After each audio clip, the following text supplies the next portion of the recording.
Hello guys, welcome to Unacademy UPPSC. मैं खुशबू चतुर्वेदी एक बार फिर से हूँ आपके सामने आपकी आज की करंट अफेयर्स को लेकर के, यानी कि 30 अप्रैल 2020 की करंट अफेयर्स को लेकर के। एंड इस करंट अफेयर्स में अगेन हम लोग क्या करेंगे, जो भी बहुत ही ज़्यादा इंपॉर्टेंट टॉपिक्स हैं जो आपके एग्जामिनेशन में, अपकमिंग एग्जामिनेशन में, जो कि यूपीपीएससी गवर्नमेंट के द्वारा कंडक्ट किए जाएंगे, यूपीपीएससी के थ्रू कंडक्ट किए जाएंगे, उनसे रिलेटेड सारे के सारे क्वेश्चंस होंगे।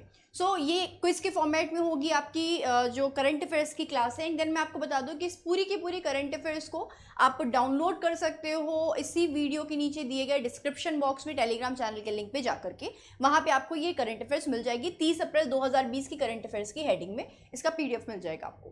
देन आपकी करंट अफेयर्स का जो क्वेश्चन है उसको स्टार्ट करते हैं। सबसे पहले आपका जो प्रश्न है इसमें आपसे बोल रहे हैं कि स्वामित्व योजना के संदर्भ में निम्नलिखित कथनों पर विचार कीजिए। यह पंचायती राज मंत्रालय की एक पहल है। स्वामित्व योजना पंचायती राज मंत्रालय, राज्य पंचायती राज विभागों, राज्य के राजस्व विभागों और भारत के सर्वेक्षण का एक सहयोगी प्रयास है।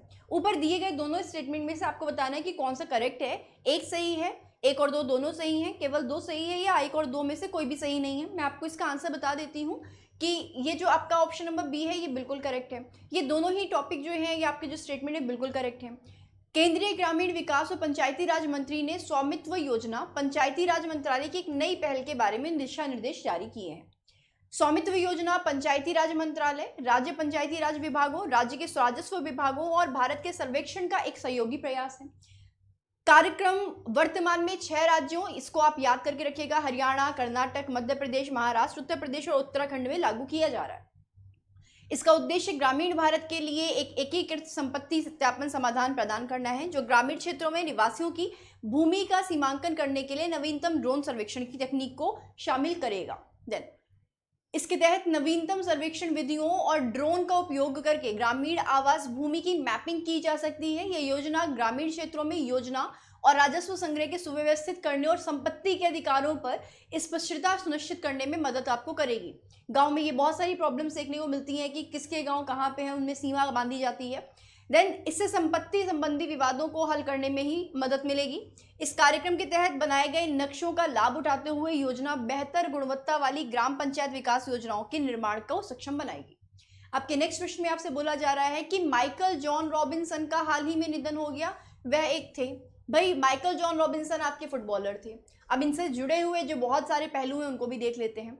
28 अप्रैल 2020 को आयरलैंड के पूर्व गणराज्य और लिवरपूल फॉरवर्ड के फुटबॉलर माइकल जॉन रॉबिन्सन का स्पेन के मार्बेला में 61 वर्ष की आयु में निधन हो गया। उनका जन्म 12 जुलाई 1958 को इंग्लैंड के लिसेस्टर में हुआ था। वह 5 क्लबों के लिए इंग्लैंड में 300 से अधिक अधिकारियों मैचों में दिखाई दिए थे, आधिकारिक मैचों में दिखाई दिए थे, जिसमें लिवरपूल भी शामिल है। और ओसासुना स्पेनिश फुटबॉल क्लब के साथ स्पेन में अपने कैरियर के अंतिम 3 सत्रों में उन्होंने खेला भी था। Preston north and Manchester city के साथ एक अवधि के बाद रॉबिन्सन ने एफिल्ड में जाने के पहले ब्राइटन के लिए 1983 एफर फुटबॉलर एसोसिएशन चैलेंज का फाइनल में भाग भी लिया था।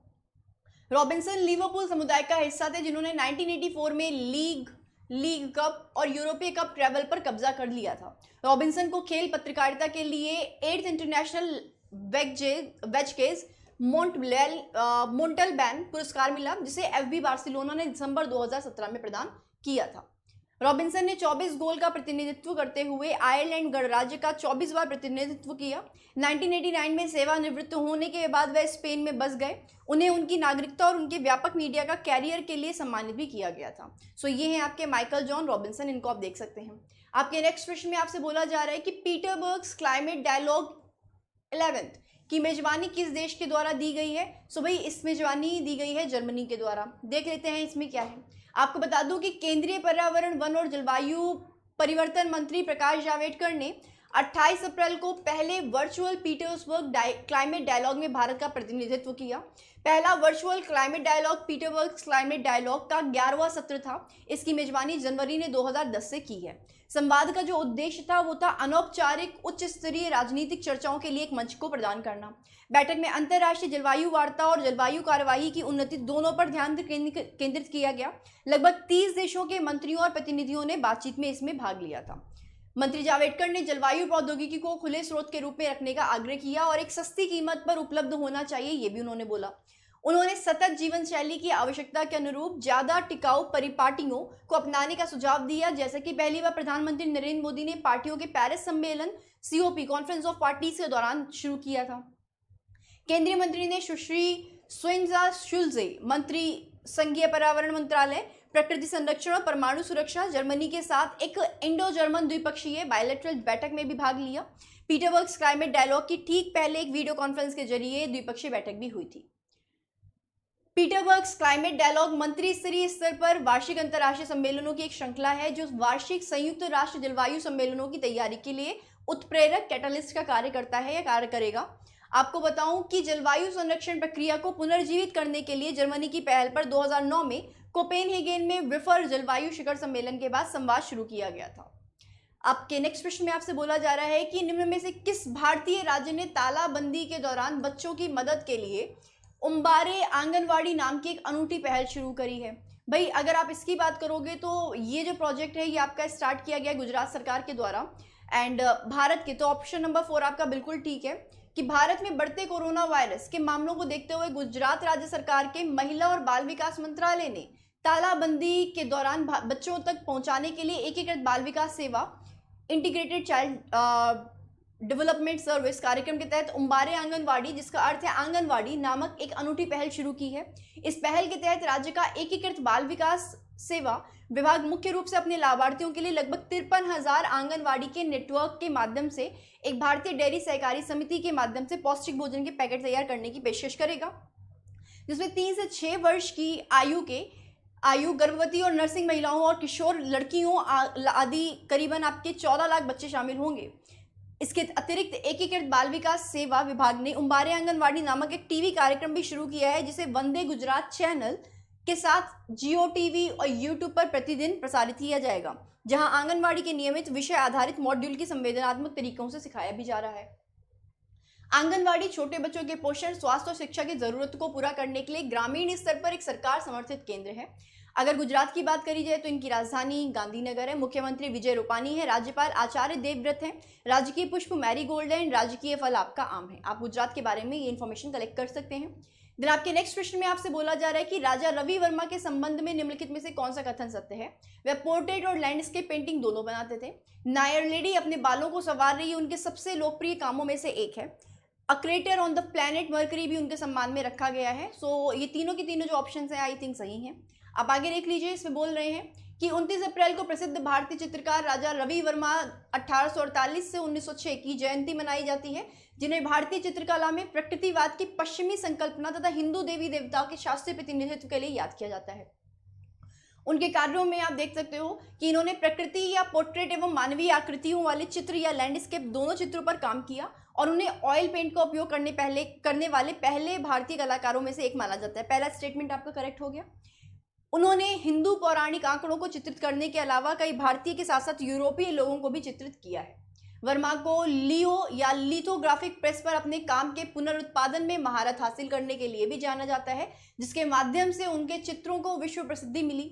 अपनी प्रिंटिंग प्रेस के माध्यम से उन्होंने हिंदू पेंटिहोन के चित्रण का मानवीकरण किया, जो महंगी कैनवास की सतहों से परे और कामकाजी घरों के प्रार्थना रहने वाले कमरों में या प्रार्थना घरों में रहने वाले कमरों में यात्रा करता था। माना जाता है कि 58 वर्ष की उम्र में उनकी मृत्यु होने से पहले उन्होंने लगभग 7,000 पेंटिंग्स बनाई थी। उनके जो सबसे प्रसिद्ध कार्य हैं उनमें दमयंती एक हंस से बात कर रही है, शकुंतला दुष्यंत की तलाश में है, नायर लेडी अपने बालों को संवार रही है और शांतनु और मत्स्यगंधा है। उनको बता दूं कि उनकी 1873 की पेंटिंग नायर लेडी अपने बालों को संवार रही है को वर्मा प्रतिष्ठित पुरस्कार, जिसमें गवर्नर गोल्ड मेडल से सम्मानित किया गया, जब इसे मद्रास प्रेसिडेंसी और सर्टिफिकेट ऑफ मेरिट में वियना में एक प्रदर्शनी में प्रस्तुत किया गया। इन 1904 में ब्रिटिश औपनिवेशिक सरकार ने वर्मा को कैसर हिंद गोल्ड मेडल से सम्मानित किया था एंड 2013 में उनके सम्मान में a cricketer on the planet mercury नामित किया गया था। तो ये सारे के सारे जो ऑप्शन थे वो सही थे। ये हैं आपके राजा रवि वर्मा, इनको आप देख सकते हैं। आपका नेक्स्ट प्रश्न है, इसमें आपसे बोल रहे हैं निम्नलिखित में से कौन टेक्सचर पब्लिक लिमिटेड की 2020 के लिए मेडिसिन मेकर पावर लिस्ट 20 का हिस्सा है। किरण मजूमदार शाह इसका हिस्सा है। कैसे हैं देख लेंगे। टेक्सचर पब्लिशिंग लिमिटेड ने अपनी medicine maker power list 20 for 2020 प्रकाशित की है, जिसमें 3 श्रेणियों छोटे अणु, उन्नत दवाएं और बायो फार्मा सर्टिफिकेट के तहत दुनिया के शीर्ष 60 प्रेरणादायकों अग्रणी शामिल हैं, प्रेरणादायक अग्रणी शामिल है। इस श्रेणी में दवाओं के क्षेत्र में प्रभावशाली 20 व्यक्ति भी शामिल थे। नवोन्मेष की अगुवाई वाली वैश्विक बायोफार्मास्यूटिकल कंपनी बायोकॉन लिमिटेड ने घोषणा की है कि मेडिसिन मेकर पावरलिस्ट 2020 ने अपने कार्य अध्यक्ष किरण मजूमदार शॉ को दुनिया की शीर्ष 20 प्रेरणादायक अग्रणी में से एक माना है। वह एक उद्यमी और अभिनव बिजनेस लीडर के रूप में चिकित्सा की दुनिया में उनके योगदान के लिए पहचानी गई हैं। 2015 से लगातार 6 वर्षों के लिए सूची में शामिल भी हो रही हैं। वो 1953 में जन्मी वह भारतीय अरबपति उद्यमी और भारतीय प्रबंध संस्थान बेंगलोर की पूर्व अध्यक्ष हैं। उन्होंने 1978 में बायोकॉन इंडिया की शुरुआत भी की थी। 2019 में उन्हें फोर्ब्स द्वारा दुनिया की 65वीं सबसे शक्तिशाली महिला के रूप में सूचीबद्ध किया गया है।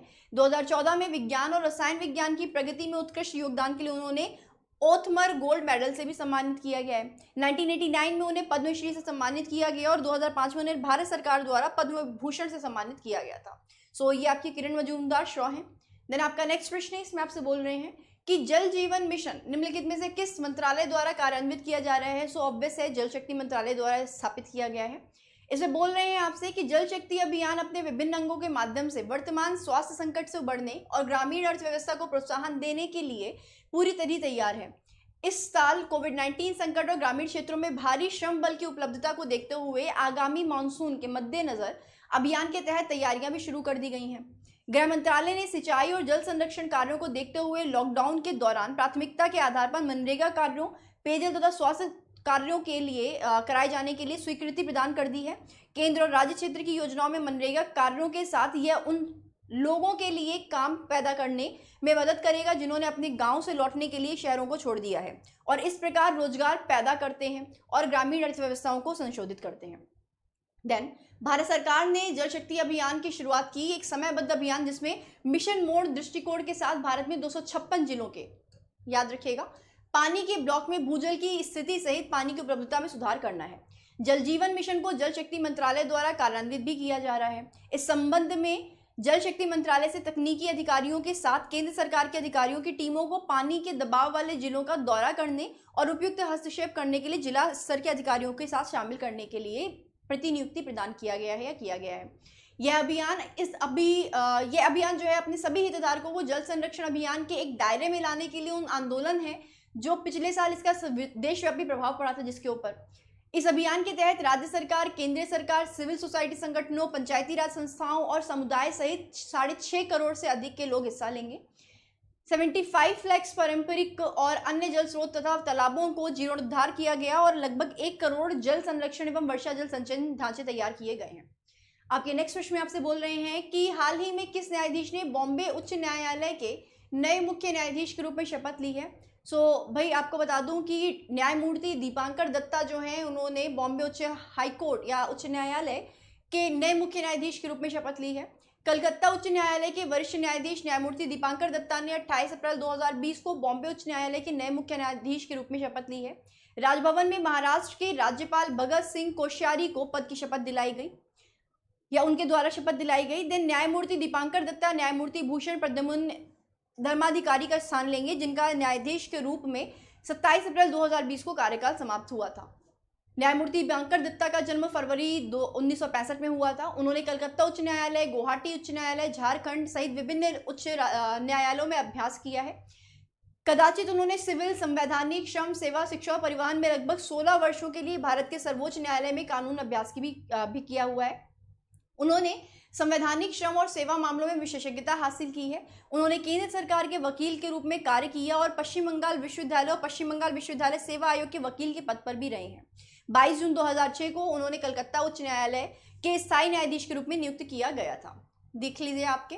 देन नेक्स्ट प्रश्न पे आते हैं। आपसे बोल रहे हैं क्या जीवन अमृत योजना निम्न में से किस राज्य में शुरू की गई है। उत्तर प्रदेश, उत्तराखंड, मध्य प्रदेश और झारखंड। भाई ये योजना आपकी मध्य प्रदेश में करी गई है। देख लीजिए इसमें क्या बोल रहे हैं। भारत में बढ़ते कोरोना वायरस मामलों को देखते हुए मध्य प्रदेश के मुख्यमंत्री सीएम आपके शिवराज सिंह चौहान ने बीमारी से लड़ने के लिए लोगों की प्रतिरक्षा प्रणाली को बढ़ावा देने के लिए जीवन अमृत योजना शुरू करी है। उद्देश्य आप देखते चले जाइएगा साथ साथ में। इस योजना के तहत राज्य सरकार कोरोना संक्रमण वाले क्षेत्रों में स्वतंत्र रूप से राज्य विभाग आयुर्वेद, योग, प्राकृतिक और प्राकृतिक चिकित्सा, यूनानी, सिद्ध और होम्योपैथी, लघु वनोपज संघ के सहयोग द्वारा तैयार त्रिकुटा चूर्ण, जिसका अर्थ है 3 मिर्च, नामक एक आयुर्वेदिक उत्पाद वितरित करेगी।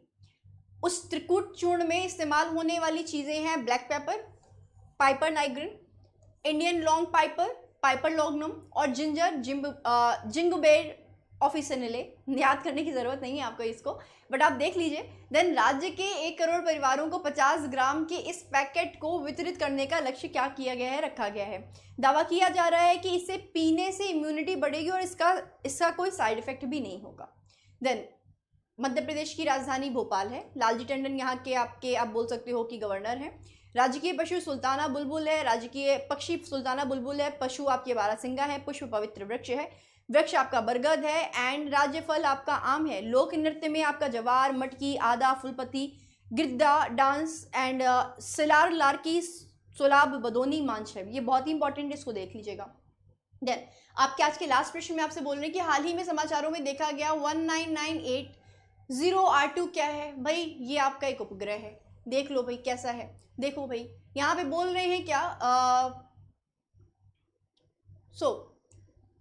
19,000 किलोमीटर प्रति घंटे की तेज रफ्तार से विशाल उपग्रह एस्टेरॉयड, इसको आप उल्कापिंड भी बोल सकते हो। उल्कापिंड 29 अप्रैल 2020 को एक निश्चित दूरी पर पृथ्वी के करीब होकर गुजर गया। 9980 R2 नाम का यह एस्टेरॉयड 29 अप्रैल को पृथ्वी के पास आने वाला था। यह 40 मील के फासले से निकल गया, लेकिन इसकी ट्रेजरी के चलते वैज्ञानिकों को यह आशंका थी कि यह संभावित रूप से घातक हो सकता है। यदि यह अपनी कक्षा से थोड़ा भी हिलता तो यह मुसीबत पैदा कर सकता था। यही उल्कापिंड आज से 59 ईयर्स बाद यानी वर्ष 2079 में वापस सौर मंडल में आएगा। अरेबिको वेधशाला के स्पेशलिस्ट प्लेवियन वेंडिटी का कहना है कि 2079 में यह खतरनाक साबित हो सकता है, क्योंकि तब इसकी पृथ्वी से दूरी महज 3.5 गुनी ही रह जाएगी। करीब 1.2 मील चौड़ा यह पिंड अपने निर्धारित समय पर बिजली की गति से तेजी से नजदीक में आया था। इसकी रफ्तार 19,000 किलोमीटर प्रति घंटा है। जब यह पृथ्वी के या धरती के पास होगा तब इसकी दूरी पृथ्वी व चांद की दूरी की 15 गुनी दूरी के समान थी। धरती से चांद की दूरी 3 लाख किलोमीटर है, यानी यह उल्कापिंड पृथ्वी से 30 लाख से भी अधिक किलोमीटर की दूरी से गुजर गया। यह अपने आप में बड़े आकार का है। 1998 में नासा ने इसका पता लगा लिया था। इसी के चलते इसका नाम 1998 R2 रखा गया है। देन आपको बता दूं कि जो आपका नासा है इसकी स्थापना 29 जुलाई 1958 में करी गई थी। इसके संस्थापक ड्वाइट डी आइजनहावर हैं। मेरे हिसाब से कई बार हम लोग इसको पढ़ चुके हैं। नासा के द्वारा बहुत सारी चीज़ें करी गई हैं, तो आप लोगों को याद ही हो चुका होगा। मुख्यालय वॉशिंगटन DC संयुक्त राज्य अमेरिका में है। इसके प्रशासक जिम ब्रिडेनस्टाइन है। ये आपके आज के सारे क्वेश्चंस थे एंड आई होप कि ये सारे क्वेश्चंस आपको उतने ही अच्छे लगेंगे जितने आपको मेरे प्रीवियस सारे की चीज़ें अच्छी लगती थी। आई होप कि ये करंट अफेयर्स आपके आगामी एग्जामिनेशंस के लिए आपको बहुत ज़्यादा हेल्प करे, आपके लिए बहुत ज़्यादा फ्रूटफुल रहे। इसको याद कर लीजिएगा, नोट डाउन कर लीजिएगा। नहीं नोट डाउन करना है, PDF निकाल करके उन PDF पे अंडरलाइन कर लीजिएगा कि जहाँ पे मैंने बोला है कि भाई ये इंपॉर्टेंट है, इसको याद रखिएगा, उसको याद रख लीजिएगा। Again thank you for watching the session. Bye bye, टाटा, take care, God bless you, bye bye.